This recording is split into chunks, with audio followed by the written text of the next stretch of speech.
Okay, I think I'm live. Just wait until a few people appear. So apologies if you're watching this back on catch up. I just wait until a couple of people appear on my screen.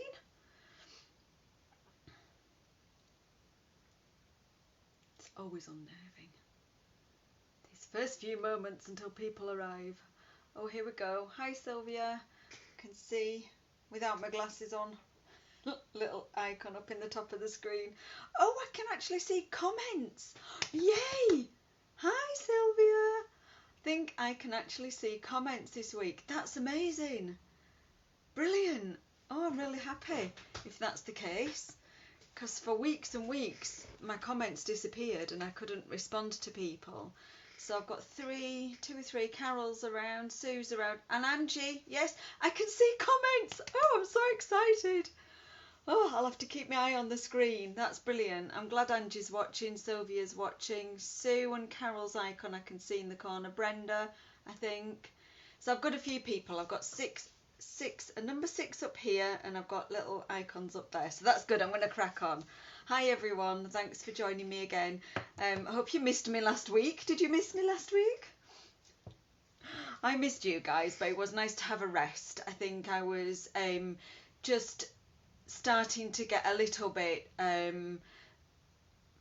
fatigued with thinking of things and thinking of projects and prepping projects and just needing to keep going. So I think it's done me the world of good just to have a little break for a week, and I've come back, I'm really invigorated. So let's start as always with oh, hi Carol and hi Ginny. Oh, I can see comments. I hope that doesn't really distract me today, but hey, I'm excited. Yes, so let's start as always with my happiness quota and things that have made me really happy. We actually did have a sneaky mini break in the caravan. We only went away for 4 days, not the weekend that's just gone, the one before. So because I only work 3 days a week, we were able to go Saturday, Sunday, Monday and Tuesday, came home Tuesday. We literally went 35 minutes away from home in the caravan, but we could have been 35 hours away. It was just lovely to have a break for the first time in the van this year. Bear in mind that we'd planned to actually put the caravan on a seasonal pitch and get away nearly every weekend. This is the first time we'd been away in it, so it was lovely. So that made me happy. The weekend just gone that we've just had, we had a trip to the opposite side of the country and went to visit my dad and Jules, my stepmom, and that was lovely because I haven't seen Dad since Christmas, and so it was really, really lovely. We've kept obviously having video calls and things, but it's just so special, isn't it, this year when you go and visit your family for the first time and you see people in real life instead of virtually. So that was so fab. We had fish and chips and just a lovely, lovely day, a lovely afternoon. So that was super. Other things that have made me enormously happy this week was gifts, because we all like to get gifts. And I saw Carol's watching right now, yesterday, and Carol brought me this beautiful gift that she has made herself, hand sewn, fabulous fabric with bees on, and beautifully lined with the most gorgeous polka dot mustard colour fabric, and it's just wonderful. Look, all these pockets. I'm just in love with it. Pockets all the way around. It's gorgeous.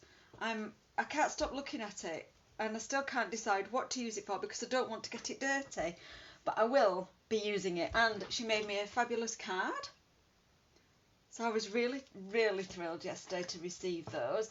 And then today I popped in, and I know Ginny's watching. Hi Ginny. And Ginny's currently in quarantine, and I just did a drop and run on the doorstep with a couple of bits for Ginny, and I've been to the supermarket, so dropped her some milk. I felt like Little Milkman. And Ginny gave me a belated birthday present, and I was so thrilled because I've been looking at this and fancying some for ages. I felt it was too indulgent to buy for myself. Queen Bee solid hand cream. How fabulous. I'm actually not going to touch it because I don't want to get greasy hands. Not greasy, but you know, hand creamy hands, because I'm going to be touching paper and cardstock. But I did have a try of it before tea because I gave myself a little manicure, and it's gorgeous and it smells divine. It's sweet orange, lemongrass and lime. Oh, and it smells wonderful. I love it. Thank you, Ginny. It's gorgeous. And it does make your hands beautiful, beautifully soft.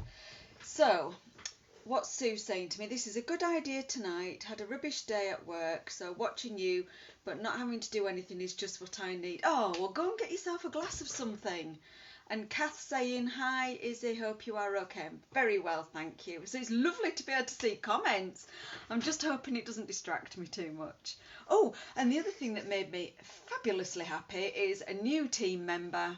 So Ginny has joined my team, our team. It's not my team, it's our team. And Ginny is hoping to be a busy bee and do some workshops locally, so that's just thrilled me to bits, absolutely thrilled me to bits. So yeah, fantastic, good, happy week. Right, let's get cracking. I'm going to tell you what we're going to make this evening.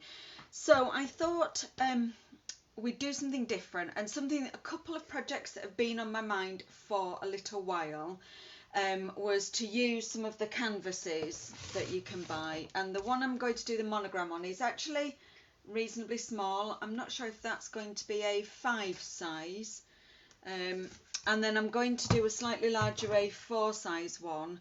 I got so much feedback on the customer bags that I stamped for this month's orders with the Dreamcatcher, and I think it was Ginny actually that suggested it might be a good class. Well, as I'm not doing in-person classes currently, but a bit of news about that later. I thought it might be just good to demonstrate how I actually did the Dreamcatcher. I've got a canvas ready, and I've also got a piece of A4 Whisper White cardstock ready, so I'm going to show you how I did that as well. Pop one onto, I'll probably do one on A4. I haven't actually, you see, I haven't really thought this through, have I? I have thought it through, just haven't prepped it. I've prepped this one, you've seen this one. So anyway, so that's what we're doing tonight, just something a bit different. Absolutely no stamping with the monogram canvas. It's quite a bit of paper crafting. So let's whiz the camera around, let me get you in position. And we're fingers crossed that the internet's going to be good tonight. Good to me and kind to me. We have actually ordered new internet provider, so we're going to be faster and have, there we go, let's get you in position. We're going to have a faster connection and I want to say bigger. If I say bigger, you know what I mean. A better bandwidth for uploading and downloading. Oh, let me just get you straight. I think we're pretty much straight there. I think I just dropped them, but I think you're back. I'll start off as always saying that I'm all over social media as @IzzysCraftyBees. And during August, if you're ordering from me online, I've had a couple of customer orders, thank you so much.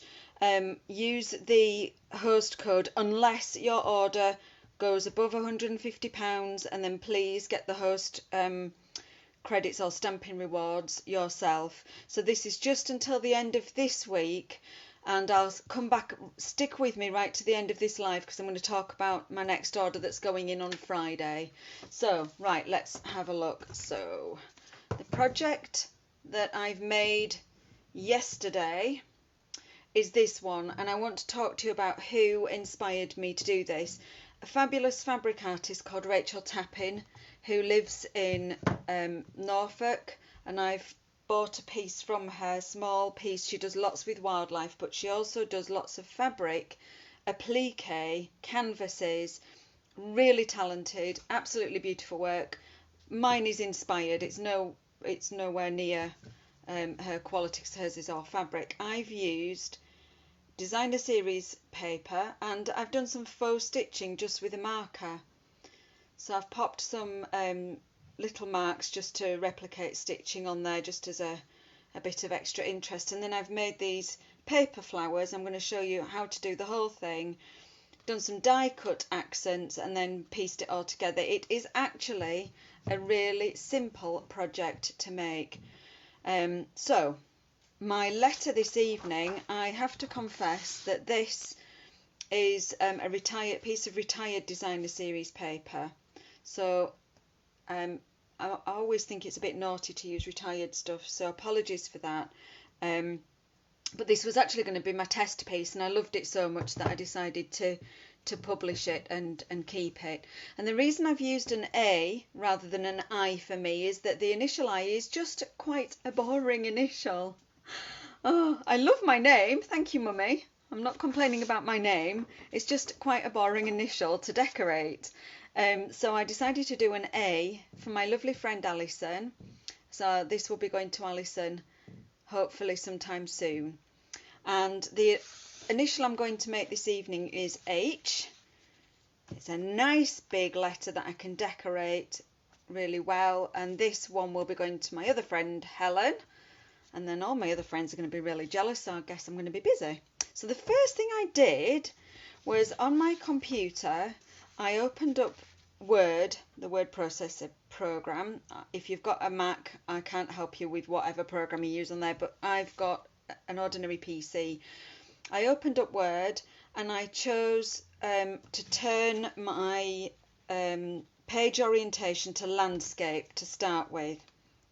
And I chose Times New Roman as the font. And then you have to go into properties, I think it is, or something. You've got to go into it to actually do it as an outline rather than a solid letter.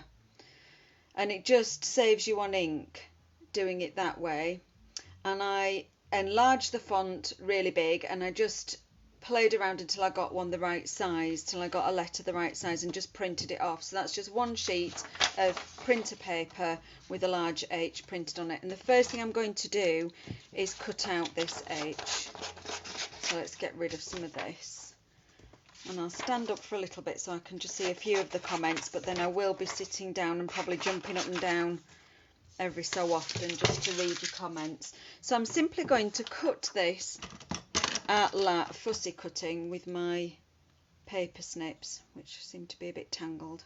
I have a charm on my paper snips that I made just to differentiate when I'm in person classes. Sometimes I get a bit tangled. So I'm just going to go ahead and fussy cut this out. In fact, I will sit down, and then I'm not right in the...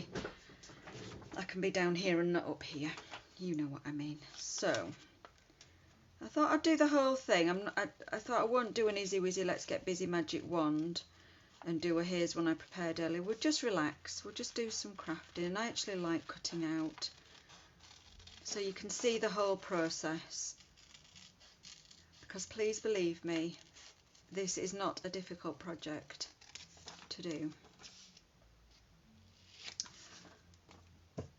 You do obviously need some tools. These canvases, I bought mine from the Works. They are available in all sorts of craft shops. I'm sure that they're available from, let me have a think, what are the other craft shops? Hobbycraft, the Works. You probably get them in Boys, possibly in Wilko's. I'm not sure, I've not been out to the high street for quite a while. And certainly online, you'll be able to order them online. And they're not expensive, and they come in all sorts of sizes. And they're already, the ones I get from the Works are already primed for artists who paint with a gesso finish. Now if you wanted to, you could change up the colour of the canvas, and you could do that easily using, let me just cut this bit and I will tell you, one of our sponge brayers, and you could brayer some ink onto that canvas if you wanted to change up the colour. Let me just chop that bit out. Just makes it easier for turning the corner when you're fussy cutting, if you get rid of some of the waste.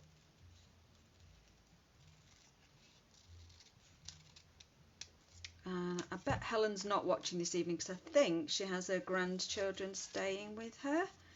So I reckon Helen's got her hands full with those boys. But she might want to watch this back later. If you can hear some noise in the background, that's my husband at the door. Somebody's just popped round to see him. Same guy actually that was here, you know, the last time I was on air, and it was ever so hot and I had the window open. He came in, came up to the window and he was jabbering away. Same guy. Never mind. So here we go, we've got H. Does anyone else say it like that? H, not H. H for Helen. Right, let me get rid of my bits. Finish them up. So what I did next was I decided on my piece of designer series paper. I'm going to try and leave my original out the way but still on screen, give myself a bit of workspace. So I decided on my designer series paper that I was going to use, and then I took my printer paper letter and I just flipped the DSP over onto the opposite side and flipped my letter. Now H doesn't matter, the A did. H doesn't matter because it's the same either way, and I'm going to stick it down and then I'm going to fussy cut again. So sorry for the beginning bit because you're going to be watching me doing quite a bit of fussy cutting, but I just used multi-purpose liquid glue, also known as Tombow, and stuck this printed piece. When we get gluey, isn't it? I'm going to try and be frugal and stick it fairly near the edge. Let's just slide that over a bit. See, with the liquid glue we get a bit of wiggle room. We can lay that nice and flat. So now I'm going to fussy cut again. So once again I'm going to reduce that down just to make it manageable. And I'm using a piece of the designer series paper from the Forever Greenery suite, which has been on back order. The stamps and dies have been on back order, but they've just come back into stock. So I'm ordering them this Friday for Brenda. I think Brenda's watching.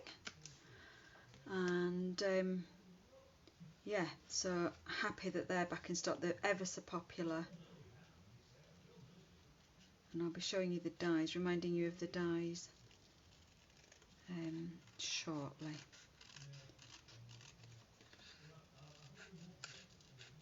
Oh, and I hope you're all unwinding from whatever you've been doing today. And I hope you just enjoy watching me do some making. So I have been finished this I started this project last night, and I started actually stamping the flowers and die cutting them, and I just wasn't happy at all with what I was stamping. Just didn't do it for me. Used the same stamps and dies on other projects, but for this project it just wasn't working for me. So I abandoned it yesterday evening. Slept on it like you do. Sometimes it's worth walking away from a project, and came back into my craft room this morning and immediately just knew I had to do punched flowers.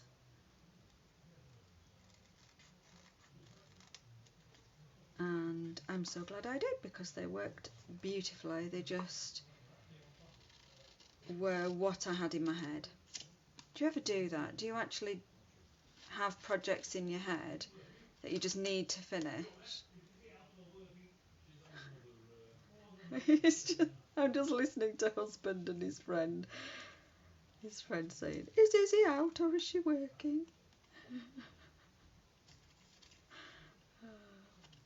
He'll be thinking I'm rude not going and saying hello.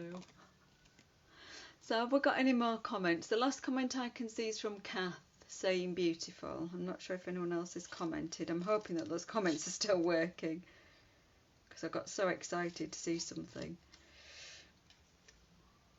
So if somebody just gives me a comment about what they've done today,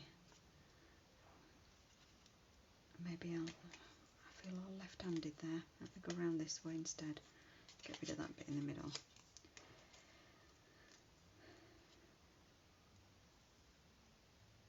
Yeah, so I came back in my craft room this morning and success. I also had a little crafty session with Alison. We had a video call. And we had a good old chat about projects and ideas and inspiration. And that's always good. Okay, so now we've got an H ready to go with designer series paper. Now I will show you, let me see, I used my Stampin' Up marker. Oh, Carol, yes, Angela said work and Carol said I had my head on. Yes, of course. Did it? Oh, did it all? Was it the moisture in the air, Carol, and the wind? Yes, I styled myself this morning and then, no, just after lunch, and then I went to Aldi and got blown away. So yes, good, comments are still working. So back to the project, that's what you're here for. So I'm using my Stampin' Up marker in basic black, and I'm going to use the skinny end, the writing end, and I'm going to just add some faux stitching. And again, I hope this isn't too boring, but I just went freestyle, freehand, and just did little dashes all the way round to give it a faux stitch look. And if you are a precision engineer crafter, you could use a ruler, but I would discourage you from doing that because it'll probably take you longer. And what I'm going to say is, like I say about any project, this faux stitching is an accent, it's not the focal point. I'm sure you'll agree when you look at this one. The stitching is not a focal point. The flowers and the actual monogram are the focal point, so just go for it with the faux stitching. Your stitches might be different lengths, but it does add a point of interest. It does look quite cute. I think I'm going to decorate this area, so I'm going to worry even less. I'm going to go even quicker. Look, I've got my foot down on the treadle.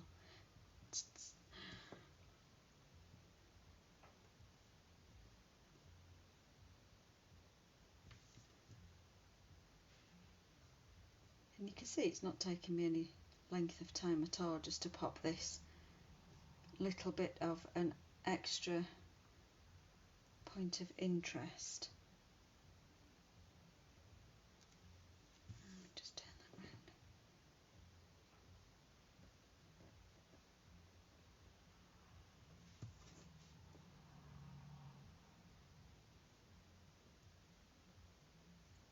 When the sun came out after lunch, I did think about you, Carol. I thought, oh, I wonder if Carol's at the hairdresser's this aft.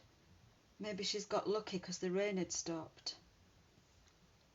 But gosh, it was windy and it was so humid. And I parked up in the car park in Aldi and I got out. Oh, and it's just the worst thing for my hair is humidity. It just makes it frizzle. But there we go. That didn't take any time at all, did it? Just to pop those faux stitches. If we can see them. And yeah, and if I hold them there, they're all different lengths and maybe a bit wiggly. But like I say, it's not the focal point. It's just a point of extra interest. And we're going to make some flowers now to stick on. So I'm going to leave it. I'm not going to stick the H down. I'm going to just leave it there so I can actually jiggle around the flowers and bits of foliage and get them to where I want to be. So I'm going to start with making, let's have a look. The punches I'm going to use are the medium daisy, the petite petal, I think it's probably called something else now. In fact, I'm going to have a look because I do keep calling it the petite petal, which is what its predecessor was. Bear with, punches, here we go. I'm going to use perennial flower, that's this one. And I'm going to use medium daisy, which is the smaller of the two daisies. And small bloom, that's called. It was called petite petal in another catalogue, slightly different but the same. So yes, small bloom. So I'm going to use where I've got two melon mambo flowers here, I'm going to actually use Magenta Madness. Helen loves pink and she loves bright, so I'm going to do 3 daisies per flower.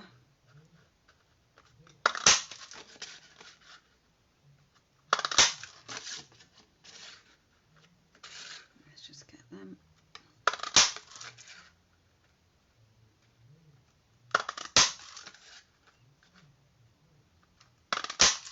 So I've got myself 6 daisies, and for this flower I'm also going to do 1 small bloom for the middle of each, and then for this sort of flower I'm going to use did I use 2 of the perennial? Yes, I think I did. And I'm using Daffodil Delight. Or should I use, yeah, that's Bumblebee. I'm using Daffodil Delight, so I'm going to use 2. You could use 3, and if I could get 3 out I might even go mad and use 3 of those. And I'm going to die cut some flowers for the centre of this one. So they're the pieces you need to make your flowers to start with. Let me just pop those punches to one side. So I'm going to show you how, first of all, how to make this, and I think it's reminiscent to me of either a chrysanthemum or a ranunculus. It's a funny name, isn't it? A ranunculus. And I just use my bone folder, and I know I've said it before because I've made paper flowers before. When you look at something just flat and 2-dimensional, what I actually want to do to make the flower 3-dimensional is break down the fibres in the cardstock. So you can do it several different ways. You could give them a spritz with water and then just pop them to one side. That starts the breaking down process. I just usually go straight in with a bone folder and just use that kind of, is it like a bit like a potato peeling action? Just rub it against your thumb and it starts to curl those petals. And what you're doing, you don't want to pull it too much because you'll end up pulling a petal off. It does happen. It happened to me last night. I got a bit sort of overzealous. And once the fibres start to break down in the card, you'll find that you can actually curl those petals with your thumb and finger. And in fact, you can, if you wanted a softer effect, let's do it. Let's split some of these. You can peel them, so we get those petals, even more petals for each punched shape. And that's happening just because I'm breaking down. I just want to point something else out here. If I can, let's just break those down a bit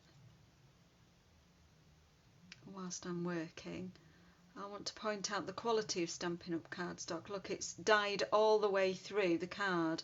It's not got a white core like some inferior products have. I mean, the thing that I love first, foremost, and always will do about Stampin' Up is that the colours match. So if I was using an ink of Magenta Madness and a piece of patterned paper with Magenta Madness in, I know that it would all match. There would be no thinking about it. I just know that it would all match. So that's the first thing. And the thing I will always love about Stampin' Up. But I just love the quality, the fact that that cardstock is dyed all the way through the cardstock. It's not white inside and just dyed on the outer core.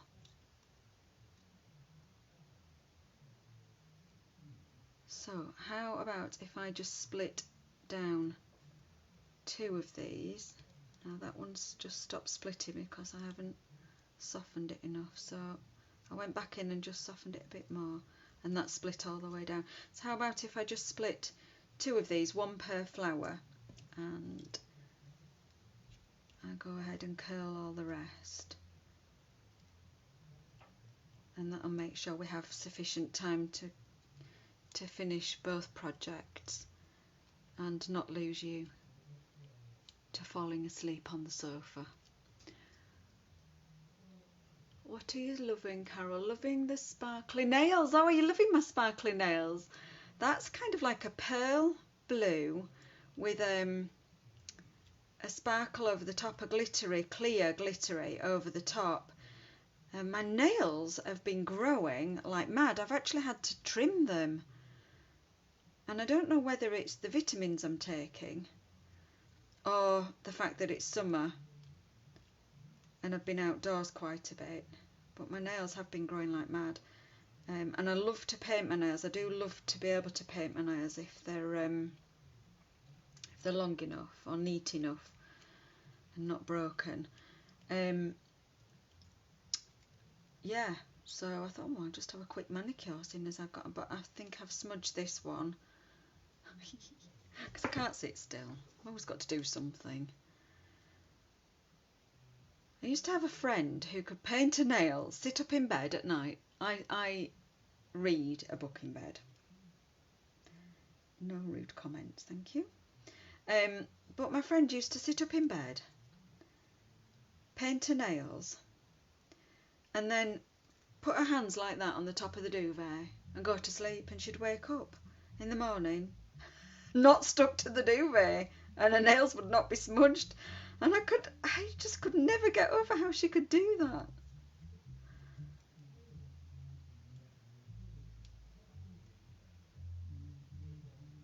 She must have just slept like a princess, motionless, all evening, all night.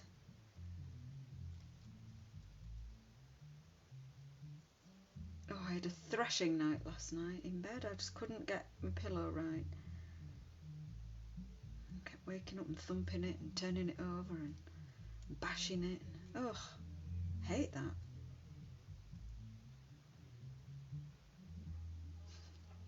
And poor Andrew for the second night this week.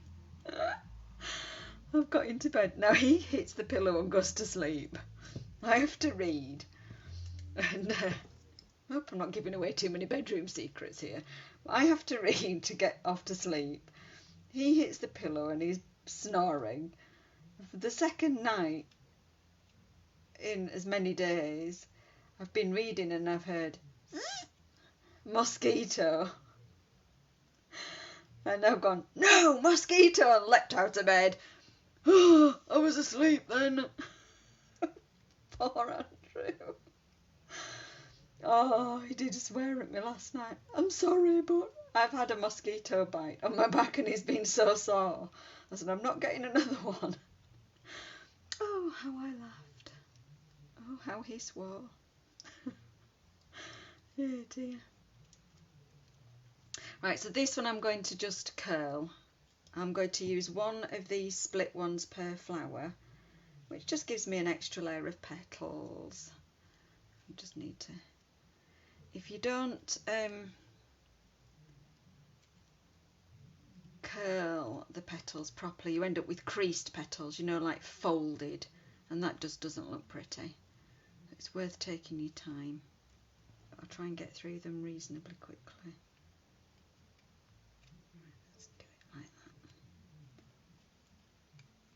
And you do have to have some dexterity in your fingers. Some days are better than others for me with dexterity. Starting to get some achy joints. I blame all those years of rock climbing and hanging on by my fingertips.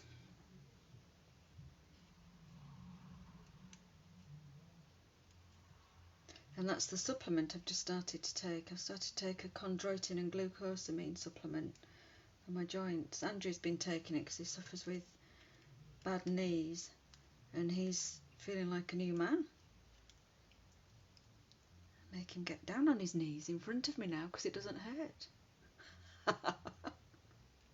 Oh, don't you be telling him I've been saying these things about him.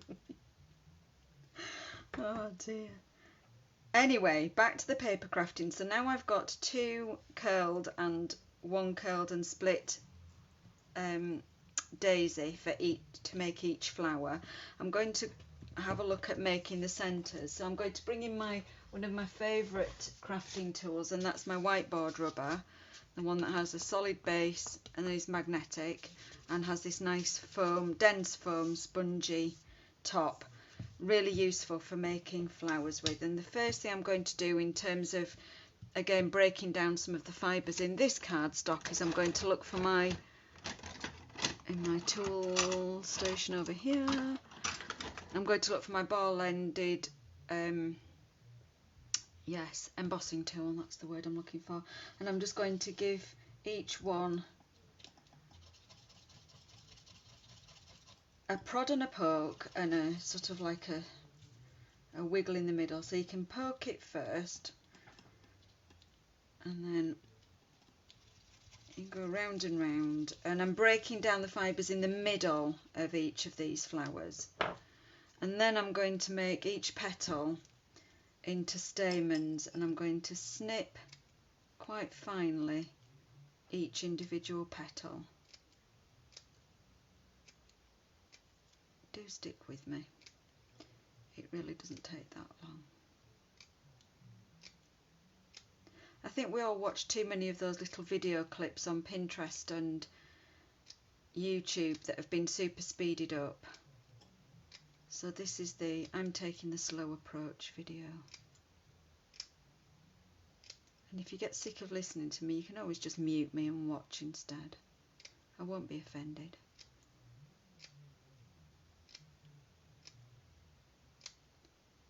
And I'm actually just snipping down to the end of the petal and leaving the middle, quite a good space in the middle of each one. If I bring the first project in, you can see that middle. Let's see if we're focused there. And you can see how then you can manipulate those feathery bits and make them stand up. So you'll be able to see that in a tick. Let's do the second one.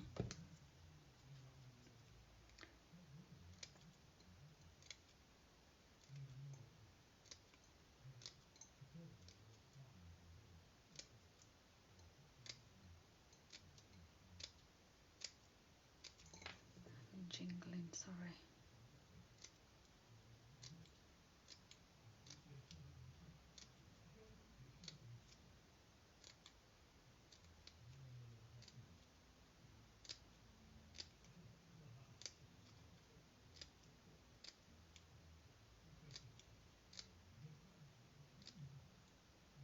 There, didn't take that long, did it? Now what I want to do is just start to assemble. I can start to assemble each one, and nothing more complicated than a blob of Tombow. I think I'll do the split petals to the bottom, let that be the last layer. It's almost reminding me of a water lily now, that sort of look. And then I'm just simply going to layer them up and make sure that they're sort of offset, you know, not layered one on top with the gaps in between the petals. So we actually give them a bit of a twist round, make the most of that layering. That's all I'm doing, using wet glue. So I'll go ahead and do the second one, then I'm going to pull them back in to the middle. And for once, these are not really to emulate anything real. When I make flowers, often I'm trying to emulate a real flower, and I'll study the flower in my gardening books and see if I can actually make it really lifelike. These are perhaps a little bit more akin to just a decorative flower, and in fact they're starting to remind me of being a little girl, and if you're of the same age as me, watching. Now if I do the theme tune, I want the first comment. Ding ding ding ding ding ding ding ding ding ding ding ding ding ding. What was that? What children's programme was that theme tune from? I loved that programme. So I'm turning these over and I'm giving them another press down.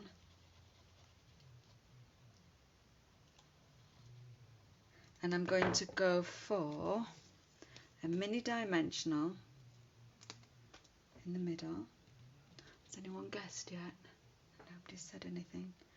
Ding, ding, ding, ding, ding, ding, ding, ding, ding.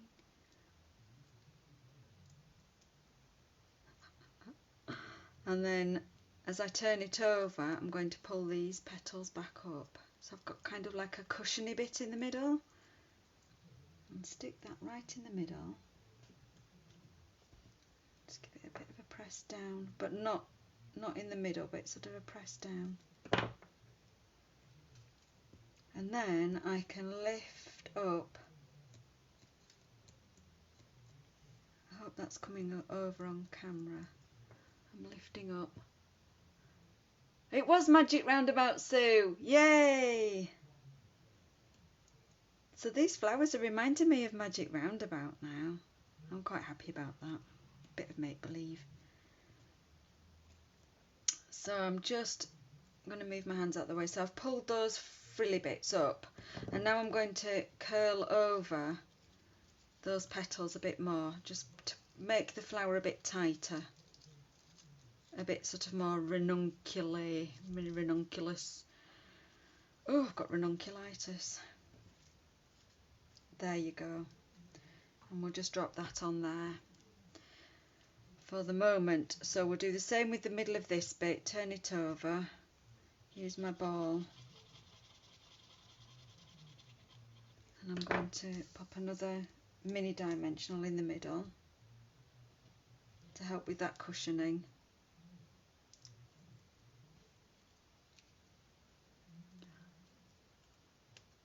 Oh, hi Louise and Donna. Haven't seen you for ages, Louise. How are you doing?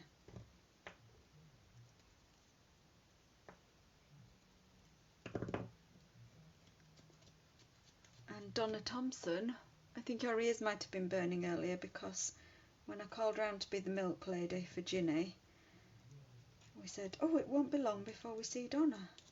Yay! So there you go, I'm just frilling those frilly bits, and then I'm going to squeeze the flower closed a bit. It's just all about playing with bits of paper really at the end of the day. So there we go, we've got 2 pink flowers ready to go on somewhere. I'll just drop them on there for the minute. Quite happy about the colour scheme now. I really wanted that pop of pink to be quite bright against those greens. So let's go ahead and make this other yellow flower something quite similar. We're not doing too much different. Again, we're just going to break down the fibres in the cardstock. So I'm using this edge, this curved edge of my bone folder against that dense foam.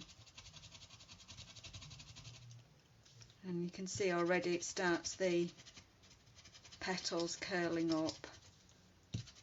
It's usually enough of a curl.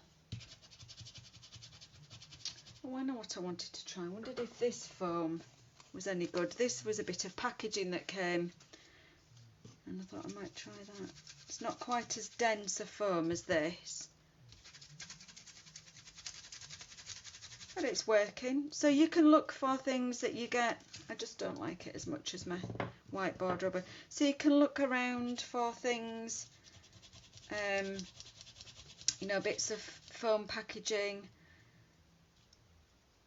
But these, if you can get to a stationery supply store, I'm not sure if Ryman's in Retford have these, but you could go and ask Fabulous Chris. I'm sure he'd help. It's a really great tool to have in your craft room. I'm sure I bang on about it every time I blooming demonstrate, so I don't have shares in whiteboard rubbers. It's just a really useful tool. It's so useful I've got 2, but I hardly use this one because it's too nice. Oh. And I was having that conversation with Alison earlier. She was looking for something in the craft room and she was saying, I've got this and I've not used it yet. Alison, how long have you had it? Oh, about 6 years.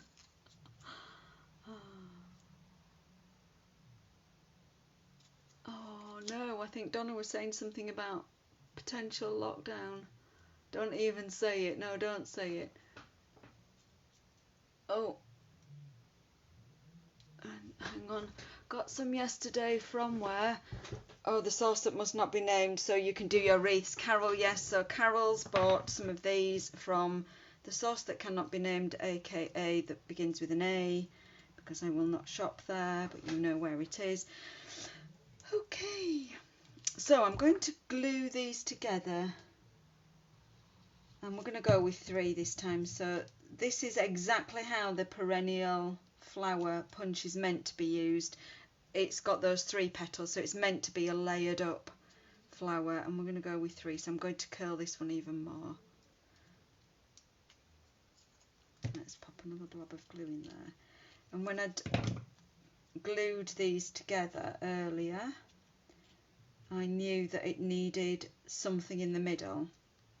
Now originally when this punch was brought out by Stampin' Up, we had some fabulous fluffy middle things that went in the middle, but we don't do them anymore. So I thought, right, what we're going to use for the middle. So I decided to look through my dies. So I'm going to use Bumblebee, which is a slightly darker yellow, and I had a look and I chose the Cherry Blossom dies, which have these little flowers. Can you see these? So I'm going to go ahead and just cut 2 of those, and I also ran this one through because we can use a couple of those just as a finishing off piece. So let me just pop those dies out of the way, and I will just move those. I'm going to bring in my new die cutting and embossing machine because it's fabulous. I love it. I am so happy with this, and I know you won't get a full shot of this, but I'm so happy with this machine. It's wonderful, and it goes on sale to you guys as customers next week, the 1st of September. So all I'm doing is I'm using, it's really easy to get the platform to drop things on the floor. It's really easy to get the plates in the right order because we use number 1. And then we use number 2 because it's for using with thin dies. Oh, I'm pointing and you can't see it. Number 2, and we're using a thin die. Then we need a cutting plate. That's number 3. And I'm just going to turn it over because it's useful to keep rotating them when they start to get banana-y. Bent. That's the word I'm looking for. I'm going to place my dies cutting side down. And then I'm going to place another plate, number 3, on top to make my sandwich and wind it through. And it's such smooth. That handle's really chunky and good to get hold of. It's non-slip feet. I mean, I'm working on wallpaper here, so it's quite a porous surface. But the handle, it's just such a smooth turn mechanism, and it's because apparently it's because it's all steel parts inside. So I'm just going to pop those bits out. There we go. That's that, and pop those plates. That's the only bit of die cutting I'm going to do for the minute. I will bring it back in a tick. I'm going to do some leaves, and they pop out quite easily. I love these little flowers. You get this extra spare star in the middle. You can leave that in the middle if you want. So I'm going to let's bring my whole project back in now. Boys A5 size. Is that the canvas, Angie? I'm pretty sure that's the canvas you're referring to there. Yes, I'm going to stick a couple of these of the larger flowers in the centre of this flower. But what I'm going to do first is I'm just going to take a sponge, and I'm going to take some garden green ink, although I said there was no ink on this project. I think I fibbed for that little bit. And I'm just going to sponge only a bit of green very lightly, so it just speckles it. And that'll give it a bit more contrast. That's just an added extra. It doesn't have to be done, but it just gives it a bit more contrast and it stands out a bit. So I'm going to stick those on. And I'm just going to pop a blob of glue in the middle. And yes, there is a hole in the middle, so I'm likely to get glue on my fingers if I touch that. Pop a bit of glue on top of that one. So we're going to double up, and that little star will probably fall out, so we'll knock it out. And what we'll do is we'll just layer that up. Because we can. We're not doing a flat project, we're doing a nice 3D project. And then I put in the middle, and I've put them away, so let me get them out. My bling box. I'm going to, in the middle, pop one of our gold glitter enamel dots. But I'm actually going to stick it on with a glue dot because I've got that hole in the middle. Can you see where the little stars dropped out? If I try and stick an enamel dot over that, it won't have anything to what am I talking about? It won't have anything to stick to. The embossing sponge for flower rolling. Oh, in boys you can get an A5 size sponge, not the thank you, Angie. That's handy because that's supporting the local high street as well. Going to boys. So I'm going to use a glue dot and squidge the glue dot into the middle, just so that my glitter enamel dot has something to stick onto. Let me see if I can pick this up with my fingernails, and I don't need me take your pick tool, and just drop that in the middle, and that just gives it a little bit of something in the middle. And then we've got another flower, so I'm just going to drop that on the project. I'm not going to position everything just yet. I'm going to keep these little flowers to one side because they'll be used to finish off. And now I'm going to make some foliage. Let's have a look. For this one I used, I did stamp. See, I'm telling fibs all over the place. But I decided not to stamp on this next one. I'm going to use the Forever Flourishing dies because they're back in stock and I love them. So I'm going to use this one, which I used here. I'm going to use this one, and I think I might actually stamp a couple of leaves from this stamp set, and I might cut them out. So let's grab the stamp set, which I've got some of that. So I'm thinking I've got lots of green leaves in the... No, I think what I'm going to do, I'm going to be controversial. I am not going to stamp. I think I might actually go in with some of those gold. I'm going to die cut this one using vellum. I'm going to die cut this one using a piece of DSP.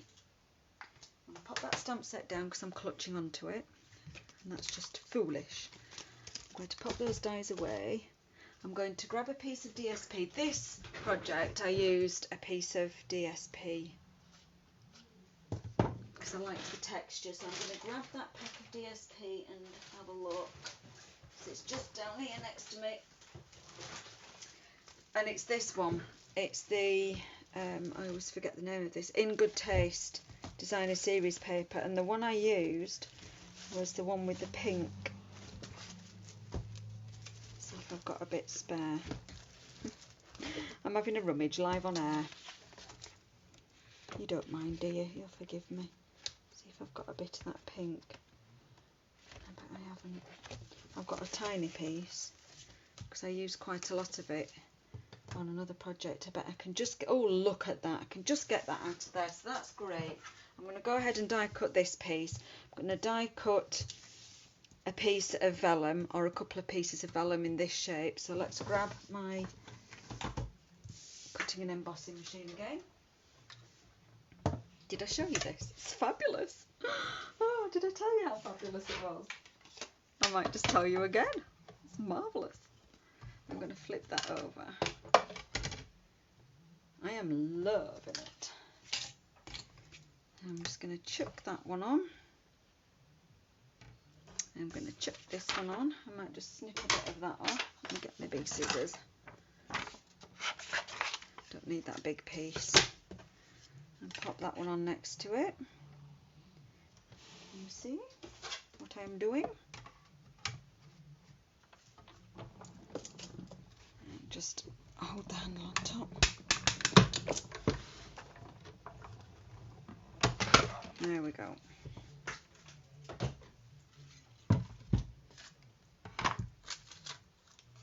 I love this. I'm just going to try and hold this up to the camera.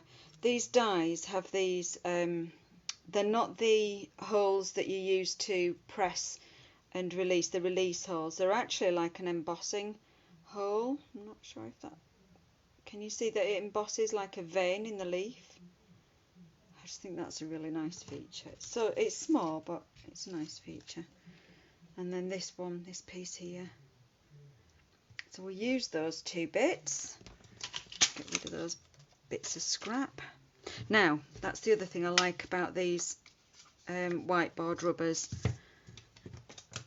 is I've got these little bits of dies out, and if I'm not careful I can quite easily just scoop them off with my scrap and chuck them in the bin.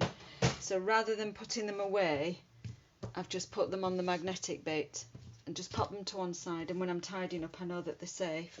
So let me come back in, let me get everything back in shot. So there's finished project, work in progress, some bits of foliage, and I'm going to grab my gold laser cut pieces here.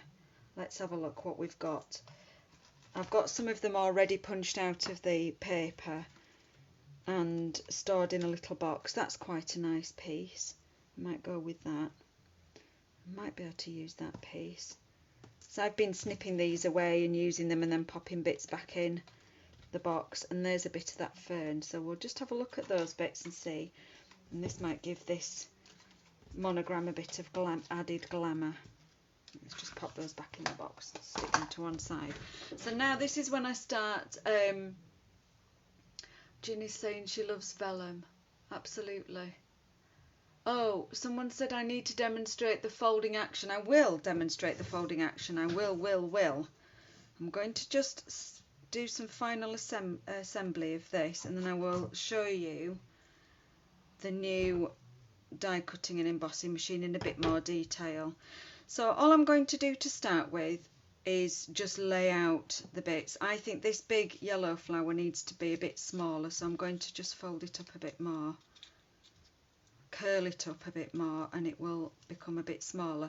Now can you see on this one I've tilted this flower just to give it a bit more dimension. So let's roughly lay this one out. I might decorate this side this time. And pop one there, one flat and one sort of on an angle, and then we'll stick some foliage behind.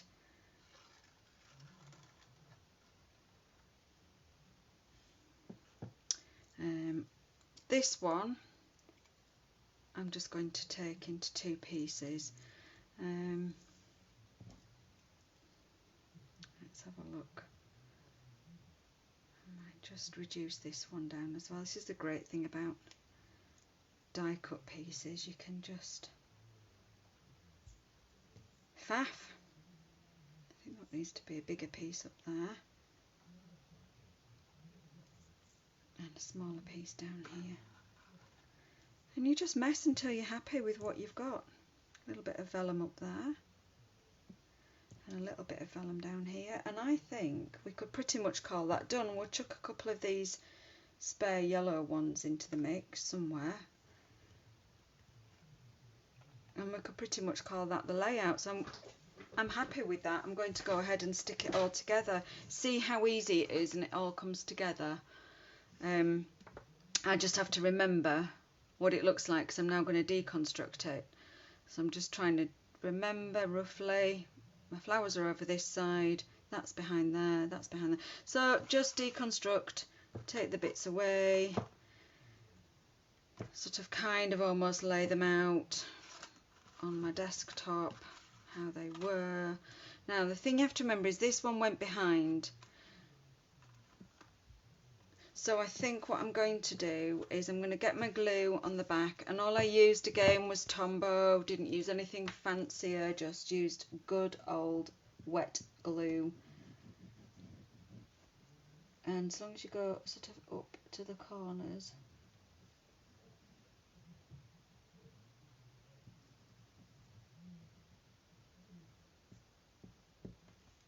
oh, I'm so happy to be back doing this week. Now, because this wants to go underneath, this wants to go over the top, I'm just going to pop a bit of Tombow under here. I'm not going to stick this entirely flat, I'm just going to pop some glue on to anchor it.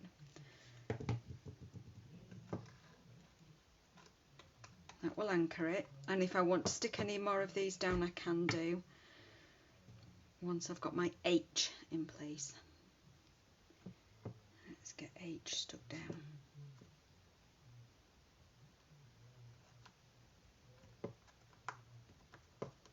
I don't know whether I've spotted whether Lorna's online tonight. Is Lorna online tonight? I thought I was Essential Carter Family viewing on a Tuesday. Now this, I've just noticed that that little corner of my H wasn't stuck to the actual computer printed bit underneath. And you can just rectify that as you go along. That's really an annoying canvas because it's a bit warped, so it's wibbly wobbling while I'm working and it's annoying me. So where is my Stampin' Pierce mat? Will that stop it from wobbling about a bit? It stops it from rattling anyway. So let's have a look. Let's stick down this big yellow flower to start with, and we shall put it just to this side of the letter. And I'll use my embossing tool just so I can get some pressure.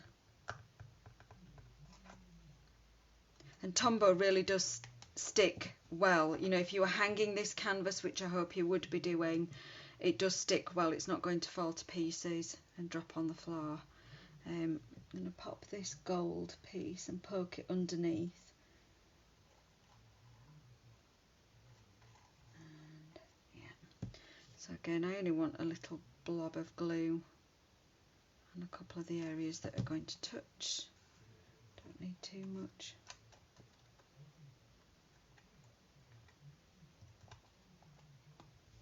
That's lovely. I'm going to stick one of these pink flowers flat, and I'm going to go to this side and stick that flat. And then this one I'm going to stick on an angle like this. So what I'm going to do is position it and take note of, so if I move my hands out of the way, I'm going to just take note of where it's actually in contact. So I'm thinking of the bottom of those petals and then just round this side. So I'm going to be mindful of where I'm putting my glue. So I'm not putting my glue there, obviously. I'm going to put my glue down on this side, and then I'm going to actually put a little bit of glue there on that yellow flower. Put that bit of glue down on the canvas and then nip this bit to it. So I'm nipping those petals together, and that's the bit you might just have to take a bit more care over, but I think you'll agree that it's worth it just to have a different angle rather than three flowers just stuck flat. You get a bit more what's the word? What is the word, Isabel? I blame the menopause, can't think of words. I'm going to pop that little bit of vellum up there. Texture? No. Dimension? Dimension, that's the word. That is the word. A bit more dimension. And we'll have this little bit of gold fern down this side. what we want to be careful of is that we can still see that it is an H.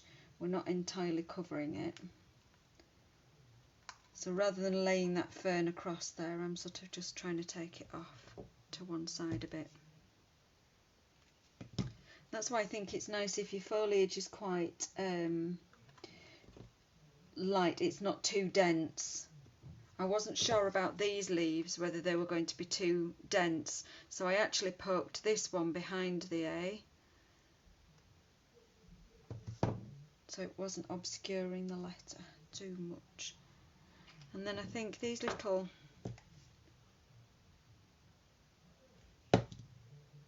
yellow flowers, let's use them. Let us use them. Let's pop one here, almost tucked underneath. Let's tuck one up at the top. Are my hands in the shot? I hope they are. I'm just going to turn that round so I can see what I'm doing. And we'll pop that one. Yeah, again, almost underneath, but we know it's there. We can just see it. It does add a little certain something. And I think we could call that done. So there you go, another monogram canvas. So now I've got one for Alison and one for Helen. And I bet you'll all be texting me saying, I want one, I want one. So, let me stand up. Oh, hi Tommy, didn't know you were there. Here we go. So, let's recap. So we used our computer. Thank you, Carol. We used our computer to, first of all, get the letter that we wanted. And I used Times Roman, and I went into the program to format the letter, and I outlined it. I used an outline rather than a solid fill, and just printed it onto plain old printer paper, cheap and cheerful, fussy cut, and stuck it to the back of the designer series paper, and then fussy cut it again. And that was the easiest way I found of transferring the image of the monogram onto the designer series paper. You might find an easier way, you might find some tracing paper or something, but that's the way I found it was easy for me to do. And then I hope you've enjoyed seeing how I make these flowers really three-dimensional, and I've enjoyed a trip down memory lane thinking about Magic Roundabout. Such fun, brilliant. I knew they reminded me of something. And just so with a few punches and a few die cuts, it's quite a nice easy project, and what a lovely project for a gift. You could even make a matching birthday card, but use your flowers in a bit more of a two-dimensional way, unless you made a box envelope, and that's for another class, I'm sure. But that would be a really nice gift. So that's project number one. I'm going to continue making some home decor, so I'm going to show you how I did the dream catcher. Oh, I've just realised as I stood back, how cool is that? We could have fun, haven't you? So I'm going to show you how I produced the dream catcher stamped onto those paper customer order bags. So while I'm just rearranging the furniture, just bear with me. Get my next project box out. Let's have a look. Yeah, if I just pop those to one side out of harm's way. And what I will do, just quickly, because I couldn't see who it was that said you need to show. I want to show you how the new Stampin' Cut and Emboss machine does fold up. It's quite a compact footprint. I'm just going to tip it so you can see it. It's quite a nice compact footprint, and this is the standard size. The small mini version is coming out just before Christmas, I believe. We've not got a confirmed date, but it means you've got a more compact footprint on your craft desk, and it's easy and portable. It's still a good weight, so it's not lightweight, it's nice and solid, and it does fold with a good old click, so and you can fold the sides down independently. And when you fold it up, you need to watch your fingers, because it sort of folds to there, and then, ooh, snap, snap. it does clunk in, so you do have to just watch your pinkies. I just thought I'd show you that. So that's available from next week, and I'll come back at the end and talk about that anyway. So for the next bit, I'm just going to get all my boxes and bits and pieces out. I'm going to start by stamping it onto A4 Whisper White, and then I'm going to actually have a go at stamping it onto a canvas, which I've not tried yet. So let's see, my A4 Whisper White's just fitting in there, and I needed quite a few different stamp sets and quite a few different inks. I will just pre-warn you that this was one of those projects where I just about got everything off the shelf and went for it, threw everything in the kitchen sink and a few feathers at this project. So stamp sets I have used are Beautiful Friendship, Forever Fern, Lovely You, Ornamental Envelopes and Tasteful Touches. So there's quite a few images, and I have obviously not used all of them. I've just used a few images from each one. I think I've just remembered that I used that one as well and not got that one out, but here we go. But I can show you the basis of how I actually did this. Oh, does that look like it's gone out of focus? It doesn't seem to like it, does it, when there's something plain there? So I actually used, to start with, I used an old mask that we used to sell, this mandala mask from a set that we used to sell, but because that's retired, I'm not going to demonstrate that this evening. I'm going to show you an alternative using a doily. So the packs of doilies, these are the new square vellum doilies, and all I've done is I've snipped the square corner off to make it into a round shape, and I've used a sponge. Where's my... I'm going to get all the inks out. I'm just going to get them all out of this box because I'm just going to end up dropping everything otherwise. Let's just go for it.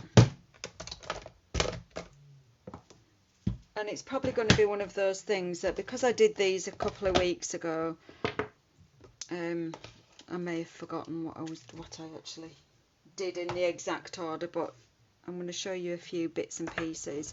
So that's it. I've got a whole load of ink out now. I've got Bumblebee, Granny Apple Green, Melon Mambo, I've got Gorgeous Grape, Grey Granite, Calypso Coral and Balmy Blue. So it's really a case of chucking a whole bunch of stuff at this project. Where has my sponge gone? So I'm going to use a sponge, and I'm going to use this doily to sponge a kind of a pretty shape in the middle. And if you wanted to, you could anchor your doily with, what you can do is put a dot of Tombow on the back of the doily, and you can tap it until it goes tacky and then just lay it down so you know it's not going to move. Do you know what? I'm a rough and ready crafter. I just go for it.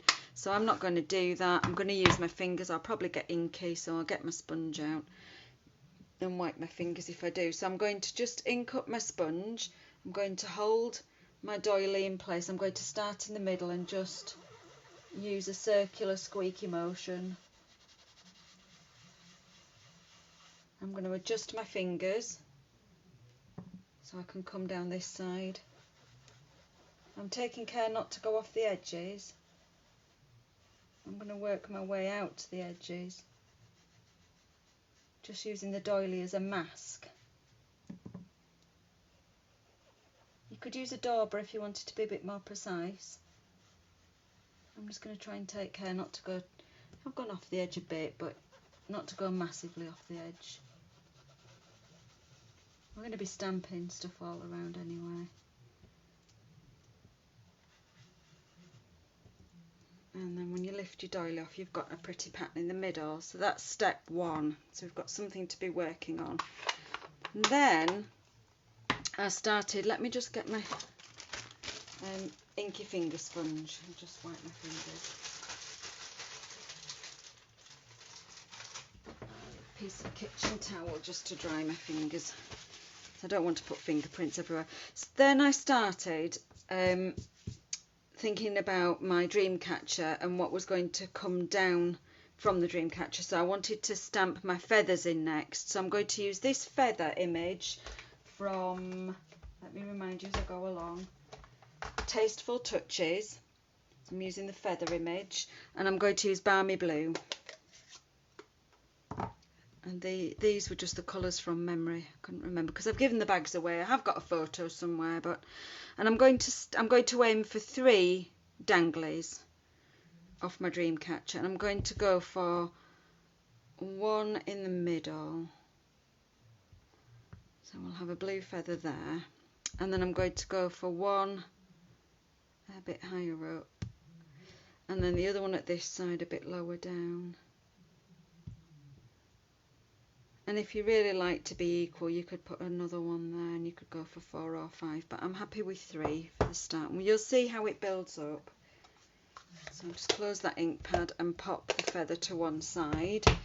And then the next thing I thought about doing was, right, I need to join the feathers to the dream catcher. So I need to do a dotted line or a line going up somehow.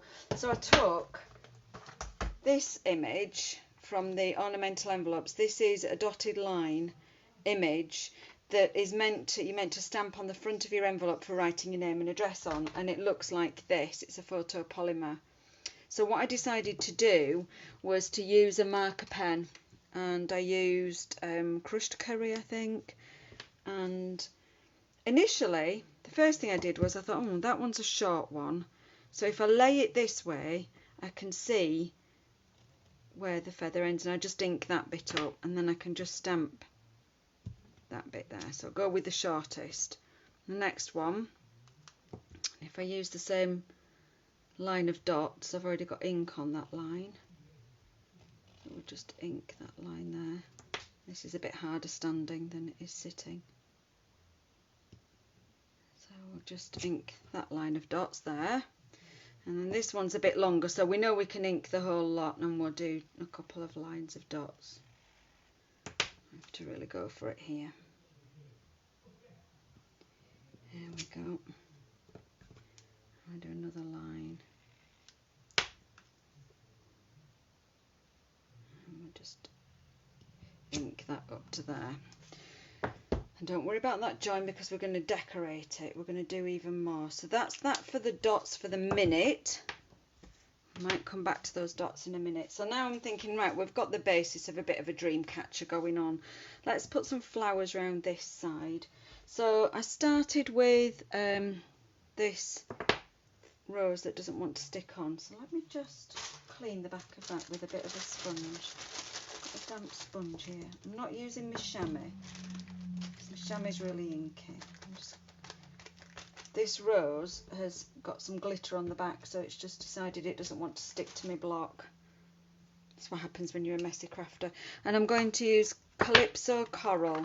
Now what I should be doing, just point this out to you, is this is a photopolymer stamp, so I should be using my Stampin' Pierce mat underneath to give it some sponge. Being the lazy mare that I am, I'm going to wing it. And I'm just going to stamp that big flower there, and it's worked. Good. I'm happy about that.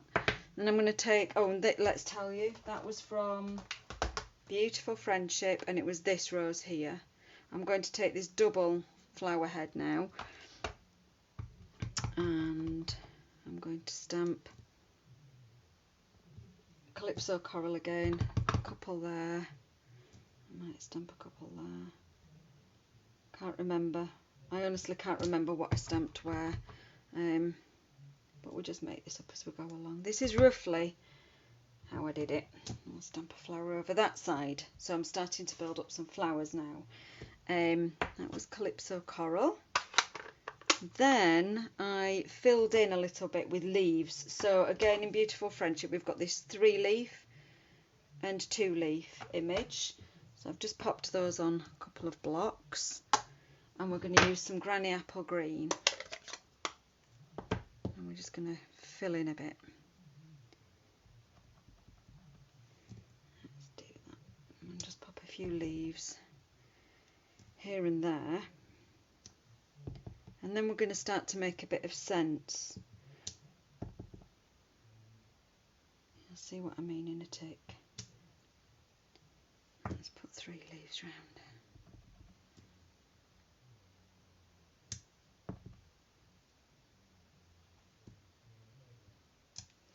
Now I'm going to try and make some sense out of this circle.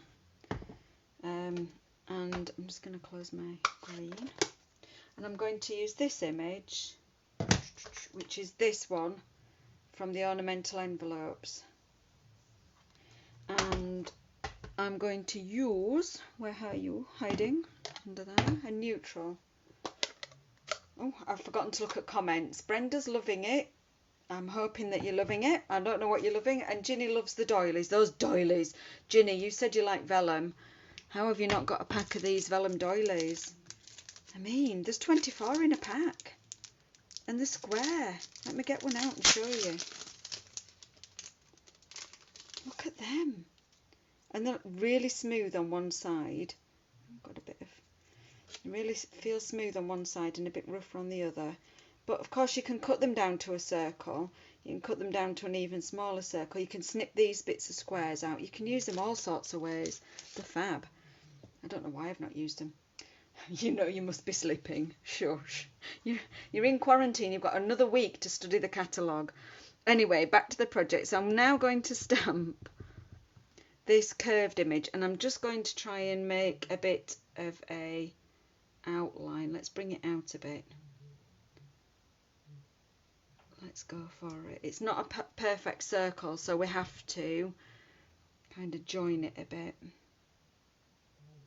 and make it look as circular as we can.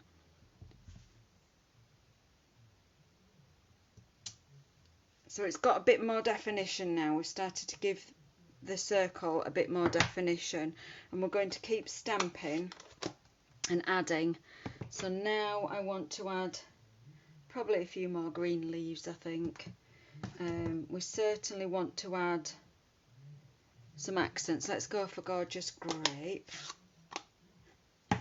You like that, dear? That you've got another week to study the catalogue. I'll be doing you a quiz. I'll be ringing you every day. What page number is so-and-so on? That would be really funny. So I'm going for Gorgeous Grape, and I'm going for this tiny flower, and that's from, I've really found this stamp set useful. I'm using a couple of images from it. I'm going to use this image and this image, and you'll see this one in particular ever so useful. And yeah, anyway, so let's go, and we'll have this dark colour starts to sort of bring it alive. Bit of an accent. We'll leave it at 3 at the minute. It's coming together. It's coming together. Now we're going to, what did I do with it? We're going to take this little image that was from that Lovely You, this one, and we're going to take this image from Ornamental Envelopes. Somebody's just joined. I don't know who it is. That's funny. And we're going to, where's that little image? I'm going to put some sort of accents on the bottom of each. I might even dangle them down a bit. Let's put them there. And we'll join them with that dotted line. So let's go back to our dotted line, and let's actually give it a bit of a wipe. Hold on. I'm going to get a piece of chamois, and I'm just going to wipe that for the minute. And I want to make sure it's dry. And I'm going to then join just the same. So I'm going to sort of lay it on the top and measure how much I need.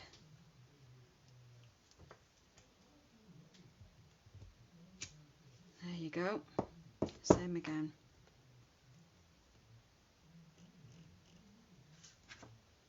Quite a handy stamp, this, with the dotted lines. Quite like it.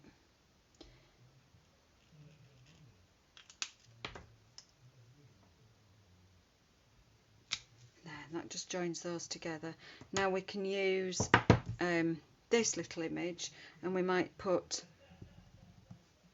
an extra little bit of a jewel on the top of the feathers, so it all looks like it's been held together. What do you reckon? Is it coming to now? It's coming together. And we can just keep going. What else have we got out? Oh, I know what we've got out. Before I put that yellow away, we've got this corner image here on the ornamental envelopes. That's obviously meant for stamping in the corners of your envelopes. What we can do with that one is we can use that as a hanger at the top. So let's go middle for diddle and put that right at the top. Maybe not left enough room at the top, but we can join the dots with the dots. Let's put an extra bit of a line of dots down. Let's see if we can join that up and make it look like it's hanging from something. We could even go for it with that bigger piece. Let's have a look. We could put that there as well. What about that? It's coming together now, isn't it? And we'll just keep closing my ink pads up. Let's pop a bit more greenery on there. So what we could do, I think on one or two of the bags I actually added some hanging leaves. I think I used this big leaf from Forever Fern, but I'm wondering if a small leaf might look better. And if you're ever wondering would something look right, you can just lay the stamp on top. I'm wondering about laying, or whether that might be too much. I could certainly add one to the bottom and then one halfway up. Let's go for it. Let's see what that looks like. I can find a spare block. Just about use them all, and let's go for Granny Apple Green again, and let's do some leaves as well. So we're building up our dream catcher. That one might just need something to be hanging it together. So we'll go back into our, oh, have I come right down there? Look, that's better, isn't it? Can you see it now? Can you actually see what I'm doing? Ooh. Let's go for our yellow again, and we'll just join that together a bit more. And it doesn't look like it's completely floating in midair.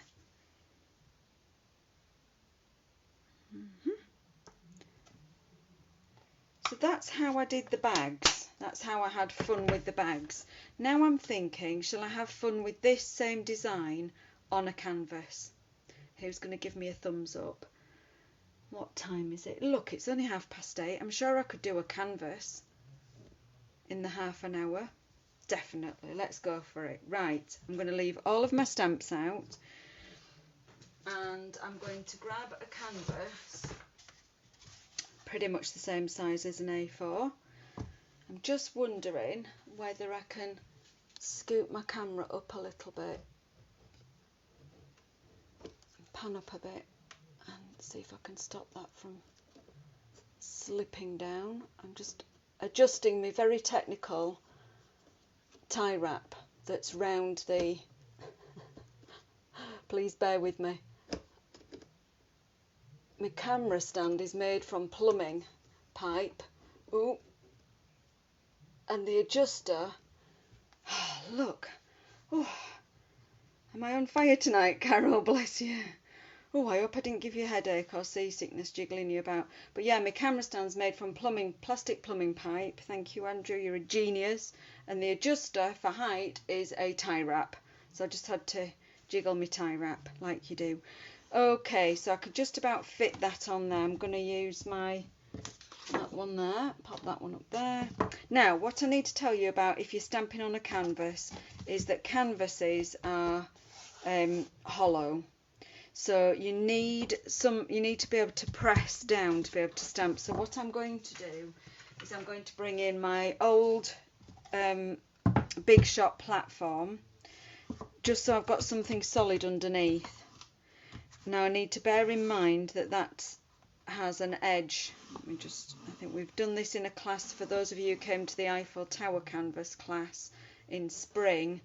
I think I pointed this out. So if you're going to do this at home, it's worth bearing in mind that you'll need something underneath so you've got a stamping surface. So let's have a think about doing this on canvas, what did I do with my doily? So we start off with our doily. And what I might do actually is I might start by stamping the hanger at the top, so I know I've got enough space, or at least stamping this piece right on the top, and let's see how the stamping goes. The great thing about canvas is we can think about doing some three-dimensional stuff.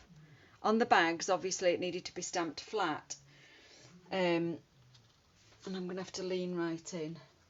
Yeah, on the bags it needed to be stamped. Now I can feel a ridge there, so I'm just going to go back in underneath my canvas, and what I'm going to do is I'm going to get a piece of thin card and I'm going to shove it underneath, so I've got a nice smooth surface, and I've just put inky fingers on it, but never mind. Yes, but on a canvas we can actually do some other stuff other than just stamping, so we can stick something on. So we might end up stamping the feathers and fussy cutting them out and sticking them on just to get some texture going. So that just gives me a marker for the top. In fact, shall we let's go ahead and stamp that hanger. Let's stamp that underneath there. Oh God, I can't see where I am because the camera's in where. There you go. So that's just stamped straight to canvas. And we could, if we wanted to, we could use the doily. We could actually stick the doily on, and then maybe stamp this image round. I'm not too sure about that. I'm not too sure what to do. Should we stick the doily on? But then I want to stamp over the top. You see on this image, I've stamped the flowers over the top. I could stamp the flowers and fussy cut them and then stick them on. I've got all sorts of options because it's a canvas. I'm in two minds. I think I might go ahead and just sponge it like we did with the flat paper. And we might actually stamp and cut some flowers out and some leaves. But let's go ahead and do like we did on the paper. So I'm using my sponge and I'm using Melon Mambo ink for this middle bit, just if you're interested. One of my customers said she really loved the colour scheme that I picked, and I have to confess completely and say I just really didn't pick a colour scheme. I didn't look at my colour charts and sort of pick anything. I just grabbed pretty colours that attracted me when I was doing the bags and just put them together, and I was really pleased with the results. I think I was on a video chat at the time when I did the first bag, and I think I was having a video chat with Alison and my mum, and said, oh flipping heck, I've got to do my bags for my customers. I'm going to have to stop chatting and just get on. What shall I do? Oh, I fancy doing a dream catcher, and that's just how it came about. Oh, hi Denise and Zoe. Gosh, how are you? I haven't seen you for ages. I haven't seen Zoe for ages. How are you doing, girl? I'm just trying to clean my inky fingers a bit so I don't get smudges everywhere. But I will do. So what did we do next? We did the feathers next, and that gives us the spacing, so we know how to space things out. So again, I'm going in with Balmy Blue and this feather. I am really tempted to stamp this feather on vellum and fussy cut it, so let's do that. I'm just going to grab some vellum from my other, where's that piece of vellum? Sorry, I'm rummaging over, rude of me, I know I've left you, but did I or did I not have a piece of vellum for the last project? So let me just see, is that on camera? No, it's not. Let me bring that in. I'm having one of those crafter math moments where there's not enough space on the table. Right, let's move that round there, that bit there. Now you're on camera. So I'm going to go Balmy Blue I'm going to just stamp 3 feathers. And what I'm going to do really quickly, because I'm just making this up as I go along now, is get my box of clear embossing powder. And I'm going to sprinkle some, because that's still wet. It takes a while to dry on vellum. I'm going to just chuck some clear embossing powder over the top of that balmy blue. Give it a flick. Find a clear space somewhere on my desk. And then I'm going to hold that with a clothes peg, so I don't burn my pinkies. Untangle my heat gun, which is completely tangled with my phone cable. Ooh, that's something I hadn't thought of if my battery's going to last this evening. Let me just shove some power in. You won't feel a thing. I promise this won't hurt a bit. Oh. Don't know about on fire count. Now I'm going to use my heat gun on setting 1 because this is vellum. And we have to have a bit of patience heat embossing on vellum.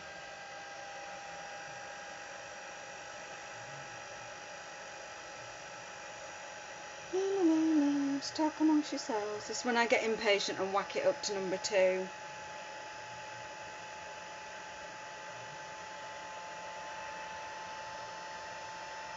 Hey, is that Angie King there? How are you doing, Angie? I'm so happy that I've got comments and I can see things this evening.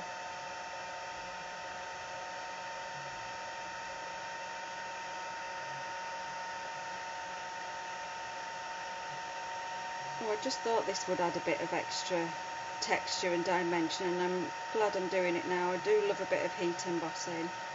So I've stamped that in a colour, and then because it's on vellum, ink takes a little while to dry.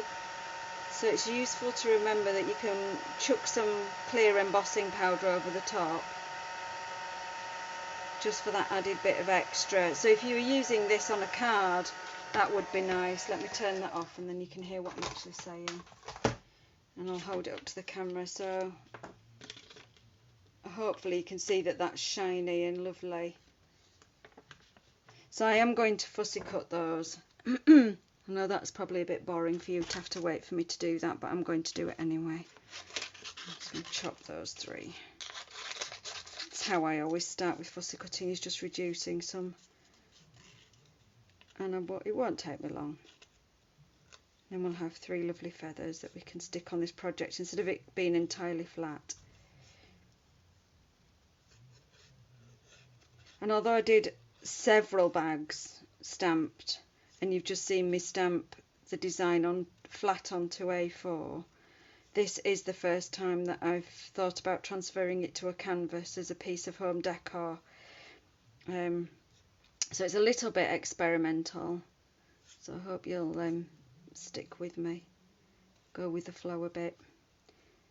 Ordinarily I wouldn't wing it on camera, I would have practiced first, but I'm amongst friends.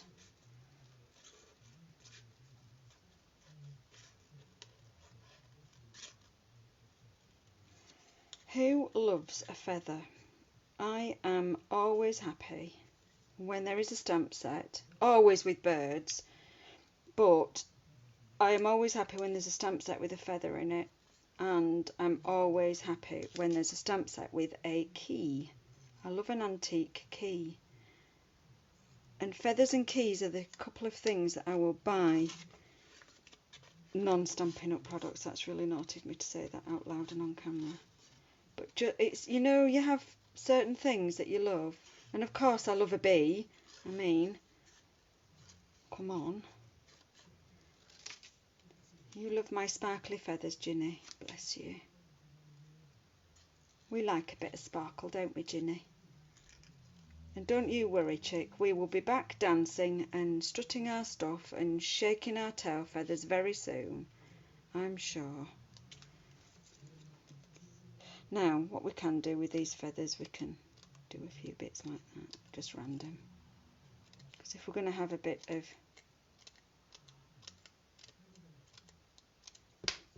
texture, why won't we do that? I can't wait to go dancing again either.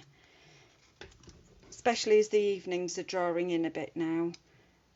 I've been happy during the summer to just exercise outdoors, and I always will be during the day. But our dancing classes are fabulous.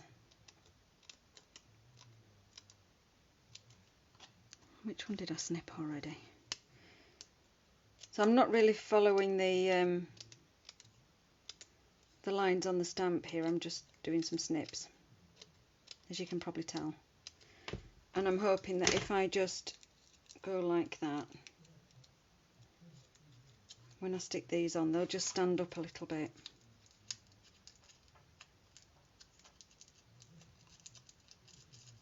Because I'm thinking that I'm going to stick them on. I love vellum, you can really boss it. Is that coming across on camera how I've just snipped them? I think you can see it a bit there. And I'm thinking if I just glue down the spine and stick them, so if I lay them out, should we go like that this time? That's appealing, isn't it? Right, let's get rid of those bits. Let's be tidy. I'm trying not to rush. We don't want to do rushing, do we? Now I'm feeling underneath. I'm feeling where my platform is underneath. So if you have just joined us, because I keep seeing a few names joining in, I'm using my Stampin Up my old Stampin Up platform, or my old Big Shot platform, underneath to give me a solid base underneath the canvas, because canvases are hollow. And yeah, so I'm tempted to go ahead and actually stick those down now so they're in position, because if I'd have been stamping them I would have just stamped them, wouldn't I? So I'm going to go with Tombow and see how that goes. And I'm going to just pop a thin bead of glue sort of down the spine. Not tried this before, don't know what's going to happen. So let's go for it. Trying to remain underneath. It feels like it's sticking it down.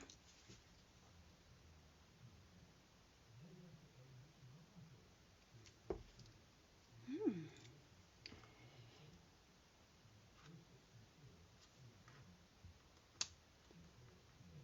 we go.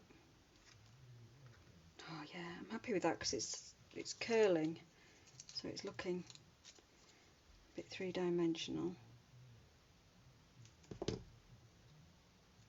Oh, can you hear that wind outside? It's really blowing. What weird weather we're having. There we go, so we've got some feathers stuck down. So what did we do next? We joined the dots, didn't we? We used this dotty stamp, and we used our yellow marker. I think this was crushed curry. You could use any colour, but I used yellow before, so let's continue with that. And what we did, in fact what I will do is just clean that again, just making sure we're clean to start with. And I laid it upside down so that I could just long end, brush end, put colour on the dots as far as I needed them, and I'm hoping it looks like beads. So I'll hopefully join that. Yes, lovely.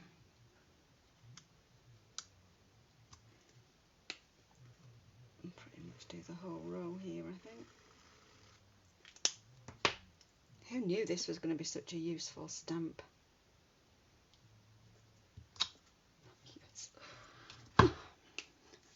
I'm always surprised every time I do it.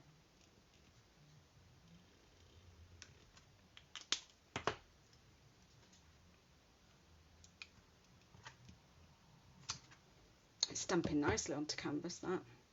And I can do the whole row because it doesn't matter if I double up. I think I'm over, am I? Oh, yeah. Oh yes, yes, Yes. Right, because I will pop some leaves in there as well, like I did before. Let's go ahead and do that if I can find them. So I used these little leaves before. What we could do actually, instead of stamping leaves, why don't we stick some leaves? Let's have a look. In my box earlier, I got some leaves out of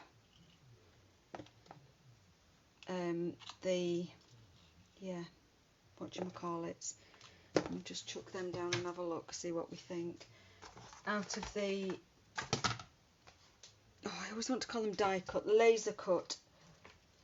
Out of the laser cut. And what I've done is I've got this little box and I've just popped a few out rather than having to fish through the big sheets and try and pop them out. I just pop a few out at a time and have them in the box so I know that they're good to go, and I'm finding that way I'm actually using these leaves. Now I don't know whether to go with smaller ones, or maybe I should just have a couple, one on there, one on there. What do we think, people? And maybe a little one underneath that one, and we can join it together. Let's go with that. We can join them all together with some stamped bits. If you could see the rest of my workspace, I've got stuff everywhere. So, I don't know now. I don't know. I used to be indecisive and now I'm not sure. I want another one like this one, or do I want another one like this one? Did I not have two like that, and what did I just do with it? Oh, help. Ha ha ha. Found it. So, swap that one for that one, and then they match. Are we good? Yeah. Happier. Good. Okay, let's stick them on. Goodness me, I've still got 10 people engaged and watching. How am I doing this? I do not know. So I'm going to use Tombow again. I think you're all amazing for sticking with my ramblings and my stickings. I'm going to pop that one there.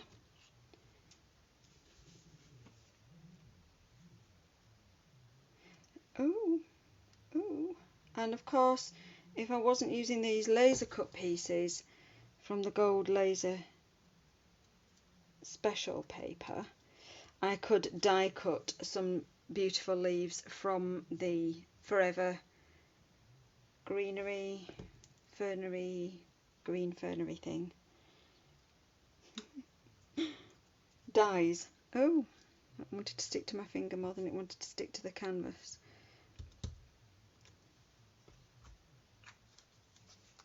That's coming together a bit. Now let's go and stamp some flowers, and what we can do is we can just stamp our flowers like we did with the other one, and if we decide to we could actually stamp and die cut or fussy cut or punch some extra to go over the top.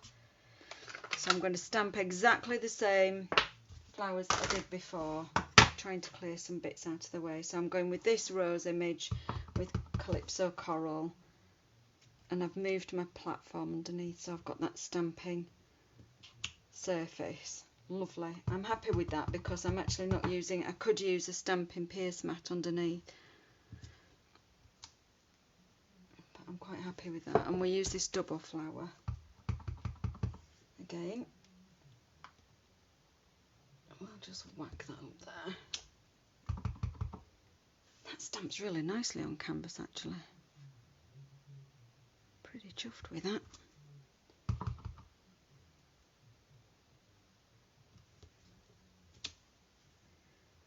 This is distinctive. Where's that stamp set again? This Beautiful Friendship is a distinctive stamp set, and they have some of the images darker, and it's supposed to give you that really lovely watercolory sort of image, and I think you can see that on the canvas. It stamps really nicely. Really happy with that. Very happy indeed. I think I'm slightly losing the plot now. Let's pop some green in. Let's move that. having a right giggle, aren't you? Oh, hi Mel. You would have all three on the right. All three of the flowers over there. All three of the one on the right. Oh, I don't know whether you mean all three of this. Maybe the all three. Oh, that's Carol. I don't know. Maybe you mean have another one of those here. Or maybe that was just completely delayed and I'm looking at your comment 3 hours after you made it. I don't know what you're saying. Anyway, I'll say Guten Abend, wie geht's to Melanie in Germany. I knew that learning a bit of German at school would come in handy one day. Got to practice. Wie geht's? You can answer me in German, but I may not understand.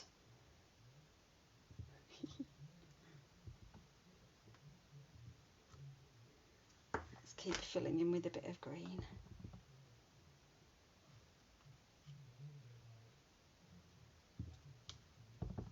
What I could have said to Carol in German is Ich weiß es nicht, was es ist. I think that's, I don't know what it is. Okay, we've got enough detail. So now I'm going to come in with those dots to just define this circle a little bit more. I'm going to pop in with grey granite. Ooh, I'm having a sort of tropical moment. I'm going to pop this.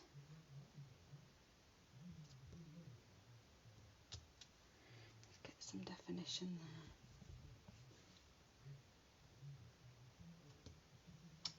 Now if you really wanted to be more precise with your circle, you could draw around something with a pencil first. But I'm quite a slapdash crafter, and I think I'm happy with that. It'll be fine. Because what I'm thinking of doing is popping some punched flowers, and I'm just going to chuck these on because I've got this little dish of flowers that always sits on my desk that I've punched for other projects and not used. So I'm just going to throw something on for the minute. They may not get used. If I just throw stuff at it, see whether it enhances it. I don't think those big blue things are going to work, but just these small ones, because if that works, then I think I might punch some of that flower using a different colour. And let's get some dimension. Yeah, I'm thinking that's going to work. Oh, hi Maxie. I've got two lovely German friends. Guten Abend to Maxie too. Right, now let's not be distracted with my school learnings of language, because we know from my trip to Germany that was about as far as it went in terms of speaking foreign. Yeah. We had such a lovely time though, didn't we, sitting. I sat with some fabulous German demonstrators in the hotel and listened intently to the conversation. I understood not very much of it at all, but I was listening and it was just lovely to listen to. I'm aware I'm waffling on again now. Right, let's have a think about these flowers. Where did I put my punch? So I've got my little punch and I'm going to look for some I actually quite like that red. It's not too bad, is it? I think that's Poppy Parade. So how about if we go with those red flowers, and they need something in the middle. So I think we might bring in confetti punch, and bear with me. Do you remember this little scrap from the first project? So if we just be really frugal and let's punch some mini flowers, just like confetti everywhere. Let's see what we can use. Don't want that one, don't want that one. And let's see if we can pop some of these in the centre. So, bring bring in my whiteboard rubber, the one that's never used, bring in a little flower, try and locate, there it is, I did put it away, and let's just make that a bit more 3D. Do the same with these. Oh, 5 to 9. Am I keeping you all up? Best get on, get this finished.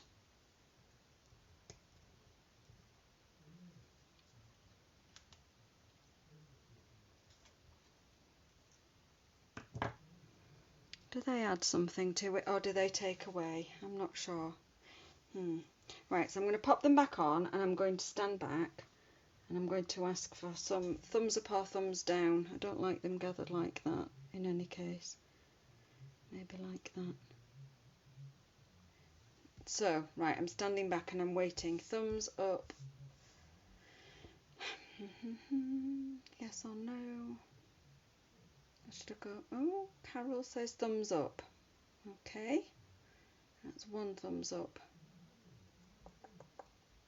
I know there's always a bit of a delay, so I'm just giving you a bit of time. And Sue says thumbs up. And Catherine's giving me a thumbs up. And Ginny says she likes him. That's good enough for me, girls. I'm going for it. So let's try and stick these monkeys down. So I'm going to stick the centres in.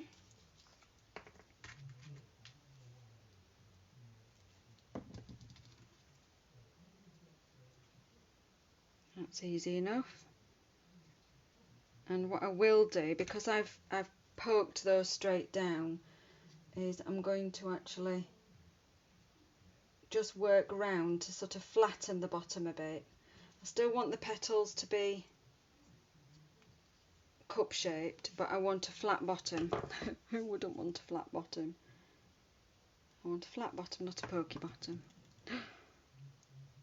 And I'll have that one over there.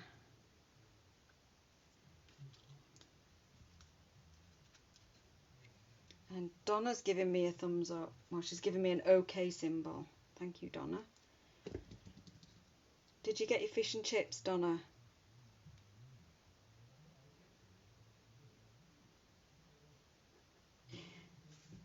Mr. Brown arrived at Donna's, and before she was going to play with her new stuff, she was going to go and have her fish and chips. Are you going to catch up the last bit? Yes, Sylvia, it's bedtime, isn't it? Oh, I've just blobbed my glue all over that one. Just try and wipe that one off.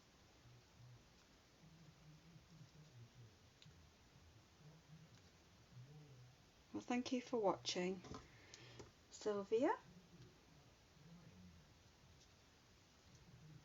Right, let's stick those on.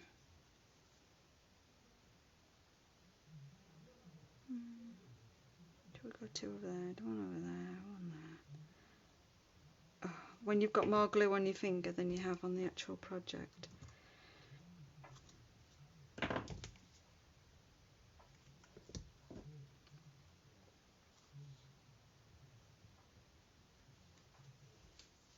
we go. I am also wondering about some leaves, so I'm just going to see this die that we used earlier. Oh yes, you had lovely fish and chips and a walk back by the beach. Fabulous. Donna couldn't find a thumbs up, so she gave me an OK. An OK was good enough, Donna. I'm not sure about this green. I think we need a bit of bright green. Oh, what about a bit of contrasting green? A bit of dark green? Nah. I'm going to, excuse me, one moment while I just rummage in my cupboard. I'm going to get this is how I store my scraps. I store them in a plastic wallet in Colour Family. That's a little bit of a trade secret. No, a handy hint and tip. So I'm going to get my cutting and embossing machine, but I'm not bringing it back to my desk because there's no space. And I'm just going to quickly die cut a couple of leaves because I think, where did I put the die? There it is. if I have a couple of leaves for extra texture. Good. Let's do that one as well.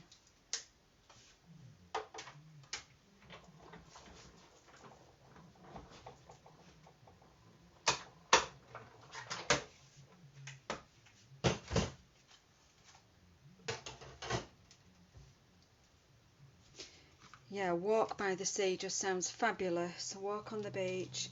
I really missed that this time when I went to see Dad on Saturday. I really missed not going up to the seafront in Morecambe, as we usually always do.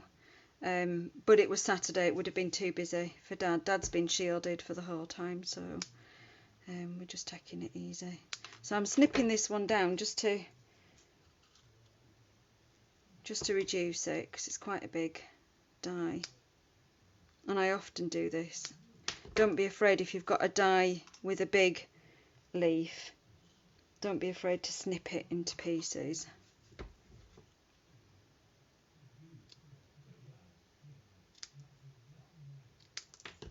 Let's see what this looks like around this side.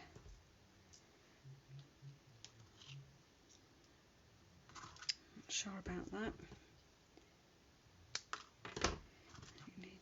It needs that to curve that way.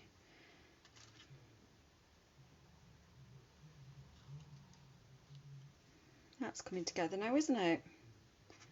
What do we think? I think we'll just stick those on. Let's get those stuck down, and then we'll try and wrap this project up. It was worth having a little go on a canvas anyway. I just wanted to get that out of my system because I'd had so many comments on my Instagram feed, so many comments about those bags. It's just one of my favourite things to do, is to do those customised bags for customer orders every month. It's become my thing, and I absolutely love doing them.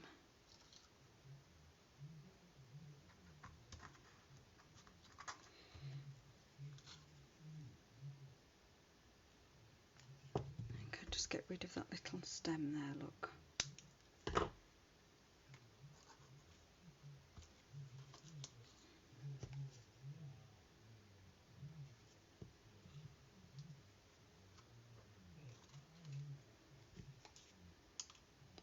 Oh, I'm ready for a drink. It's it was pizza night tonight, so I've come sort of from eating pizza to. I think that was better over there. Was that better over there? Better up there. I've got a thirsty good photograph. What do we think, peoples? Do we think we need something else here? Maybe some jewels or something, some bling to kind of weight the feathers. Not sure what we need next. Oh, hi Tracy. Oh, Mum's saying my project is the same but different, as you will see when I send you my photo. Fantastic. Haha, we like that catchphrase carried on. Right, let's think. What bling? Can we put some extra bling on? I'm not sure about extra bling, or whether to just leave it now, call it a day. Maybe when I come back to it in the morning, well, it won't be in the morning because it's work tomorrow, but maybe tomorrow lunch break, when I walk back into my craft room and look at it again, I might decide that I'm going to put something else on it. I do know that if I was doing a mixed media canvas, I might have used texture paste for this middle bit instead of sponging. I might use some texture paste and colour the texture paste. I might do different flowers, some roses, and do much more definition. And I am giving a bit of a nod to my sister Tracy, who has just joined us, because she does the most amazing mixed media canvases and did me a masterclass 2 years ago, and it's about time I had another one because I just don't have all the gear to do it. I'm just a stamper and a die cutter and a puncher, and I try and make things 3-dimensional, but you haven't seen anything till you've seen one of her canvases. They're just fabulous. So, an awesome thumbs up to Tracy. I'm a little bit overwhelmed that she's watching. A bit embarrassed because it's a canvas. Anyway, there you go. I think I've finished this one. I think I'm going to call it a day there because we've just gone past 9 o'clock. I don't want to keep everyone up too late. You might have things that you need to do to prep for work or just to finish off your evening. So thanks again for joining me. I think my battery is probably about to die. And I'm going to try and just switch my camera around to say goodbye. Bear with. Let's just swing it this way. I'm hoping that my batteries just don't die. Hello. So I just wanted to finish off by saying thanks for joining me in a couple of bits and pieces of sort of housekeeping. Oh, thanks, Sue. I'm all a bit warm. Bits of housekeeping and Stampin' Uppy stuff. This is the last week to redeem your bonus days coupons. So if you earned a bonus day coupon, you need to make sure you redeem them, place an order and redeem them before the 31st of August. I don't want you to lose out on that. If you're struggling with anything and you want to know, just contact me. I am placing a joint order on Friday of this week. So local customers, if you want to split the shipping, if you've got anything that you want to order, it doesn't matter what it is, small, large, whatever, just let me know. You might as well save yourself some money on shipping. I'm not ordering an extra stamp set for a Make Along Plus for next month because I am hoping to do an in-person local session at the end of September. I'm looking at Sunday the 27th at the moment, but I'm just trying to finalise a venue. So that will be when we do something with a stamp set if you want to. There'll be options. I'm just not going to say any more about that at the moment. I've already mentioned 1st of September, next Tuesday, the Stampin' Cut and Emboss machine, regular size, the large machine, is available to customers. And as is the magnetic plate, which I haven't got because it's not going to be available to anyone until the 1st of September. So I'll be placing an order for the new magnetic plate as well.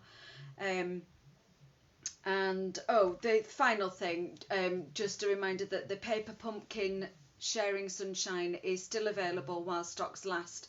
I apologise that I've not bought one and demonstrated it and shown it off.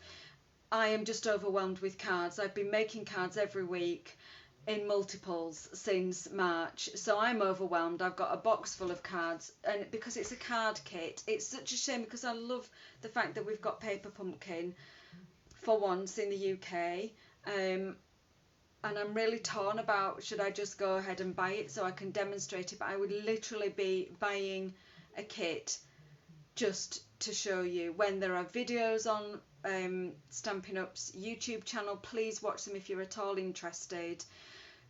Click the link on my Facebook page. It is a gorgeous box, it is a gorgeous kit, and I really, really love the concept.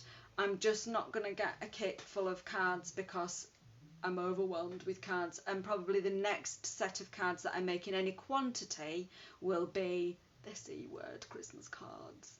When I do a stamper stack, I'm going to be continuing to make cards, obviously, for my Make Along lives. But I hope you've enjoyed just having a bit of a break from cards and having a change of scenery. So stay tuned. I'll be here again next week. I'm not sure what I'm doing next week, so if you've got any suggestions, any requests, please message me, send me pins, whatever. Just let me know what you want me to do next Tuesday, and I will endeavour to do something for you. Okay, thank you so much again for joining me. Keep calm, stay safe, and keep crafting. Love you all. Bye.